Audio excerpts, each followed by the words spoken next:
Hello, friends. Welcome back to Candid Conversations. I'm Jonathan Youssef. I want to thank you for spending a few moments with me today. Let's talk about security. Not the kind you get at the airport or outside a concert venue. I'm talking about the kind of security we all long for deep down. The kind that makes us feel safe when everything else feels uncertain or unstable.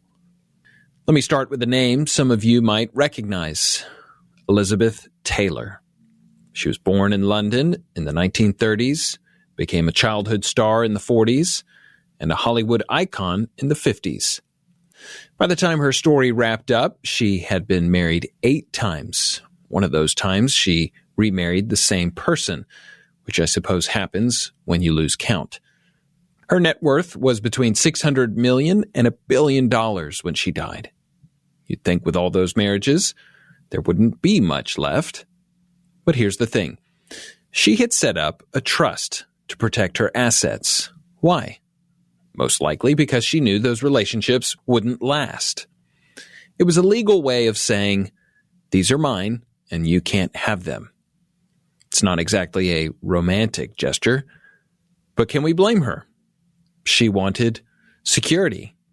Because here's the truth. This world can be an insecure place. People take advantage of us. Circumstances shift. So we find ways to hold on to what we value, sometimes tightly, maybe even too tightly. But the question we need to ask is, where are we placing our security? Today, I want to invite you into one of the most beautiful stories in Scripture. A story about loss, risk, provision, and yes, real security. It's the story of Ruth, specifically chapter 2. If you're able, take a moment and read Ruth 1 and 2 sometime today. If you're driving or doing dishes, no worries. I'll walk you through it.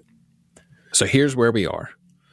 Ruth and her mother-in-law Naomi have gone through incredible pain, famine, the loss of husbands, and they've returned to Naomi's homeland, Judah, with very little. Naomi is bitter, literally. She tells people to call her Mara, which means bitter. She's not looking for hope, not scanning the horizon for light. But the Bible tells us it was the beginning of the harvest. Something is coming. Enter Boaz. Now, we as readers get some insider information. He's a wealthy relative of Naomi's late husband, a man of character and strength. But Naomi, she doesn't even mention him. She's too buried in grief to see what God might be up to. Ruth steps up. She offers to go glean in the fields, basically to follow the harvesters and gather the leftover grain. It's a risky move, especially for a woman in that era, especially for a foreigner from Moab. But she does it anyway, out of love for Naomi. And Scripture says she happened in the field of Boaz. Now, that's a bit of a wink from our author. Ruth didn't just happen to be there. God's invisible hand is all over this story. Boaz arrives, and he notices her, and he asks, whose young woman is this? Now, I know today that might sound a little bit off, but back then, this was about understanding her situation. Was she someone's daughter, someone's wife? Where does she belong? And the answer is, no one. She's lost everything. She left her family, homeland, and God's to follow Naomi and seek shelter under the wings of the God Yahweh. Boaz hears this and responds remarkably. He tells his workers not to touch her. He invites her to stay close to his women.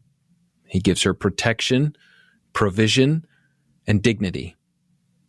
And Ruth is shocked. She falls on her face and says, "Why have I found favor in your eyes? I am a foreigner." Boaz doesn't praise her for her hard work alone. He recognizes something deeper: faith. You've come to take refuge under the wings of the Lord, he says. Friends, this is huge. Ruth didn't earn her way into blessing. She trusted. She risked. She placed her security not in a man, not in a trust fund, not even in her own effort, but in God. And how does God respond? With abundance. Boaz doesn't just let her glean. He tells his men to pull out extra stalks and drop them for her. He makes sure she has a meal. And when she brings everything home to Naomi, nearly 30 pounds of grain, Naomi is stunned. She asks, "Who noticed you?" And when she hears it was Boaz, the light finally breaks through her bitterness. She praises the Lord. She sees that God had not forgotten her. That's the shift. God's providence was there all along through Ruth's faithfulness, Boaz's kindness, the timing of the harvest. Naomi couldn't see it yet. So here's what I want to ask you. Where do you look for security? Is it in your finances, your job, relationships, success? Or have you flown under the wing of the God who provides, protects, sees you, knows you?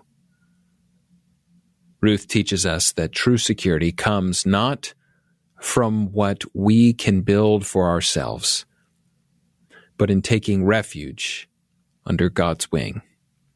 And when we do, we find more than we imagined.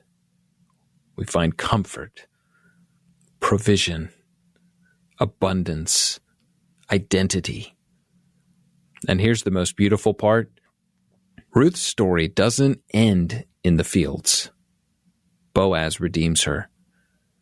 And from their line comes King David. And from David's line comes Jesus, the Redeemer of it all. So whether you feel like you're coming home bitter like Naomi, or risking everything like Ruth, or standing in a position to bless like Boaz, the invitation is the same. Come under his wing. Come back to the only place of true security. Let's be people marked by that kind of faith. People who find our security in him, so much so that we can live generously, love boldly, and trust fully. Thank you for spending time with me today. If this encouraged you, would you consider sharing it with a friend? And don't forget to subscribe so you don't miss the next episode. Until next time, I'm Jonathan Youssef.